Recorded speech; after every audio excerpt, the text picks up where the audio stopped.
வேற என்னதான் இருக்கு? Variety rice available madam. இந்த மீல்ஸ்லாம் இல்லையா? நெய் நெய். ஏன் சின்ன பொண்ணு, இதுக்கு வீட்டுக்கே போய் நம்ம சாப்பிட்டுருக்கலாம் போலயே. இவன் என்ன வெறும் வெரைட்டி ரைஸ் மட்டும் தான் இருக்குன்னு சொல்றான். ஏன் நீங்க என்ன பல்லி பிரியாணி எதிர்பார்த்து வந்தீங்களோ? பல்லி பிரியாணி நெய் நெய் மேம். அவருக்கு கூட புரியுது. இவ்வளவு நேரம் ஹிந்தியில போல போல பேல பேலன்னுட்டு இருந்தான். இது மட்டும் எனக்கு புரியுதா? சரிம்மா, ஆளுக்கு ஒரு புளிச்சோறு தின்னுட்டு போவான். ஏய் டுண்டன், புளிச்சோறு சாப்பிடறதுக்கு இவ்வளவு தூரம் வந்த? மூணு பேருக்கு குத்தி போடுவேன். அவர் அதானே இருக்குன்னு சொல்றாரு. நாலு முடி வேற என்ன பண்றது?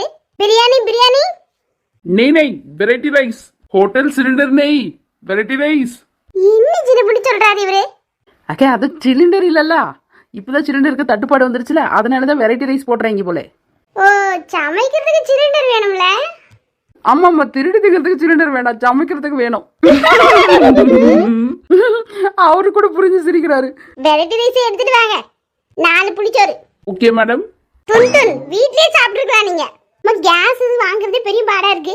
இதுல உனக்கு விதவிதமா போடுவாங்களா? எல்லா ஹோட்டல்லையும் தயிர் சோறு புளிச்சோறு தான் போ.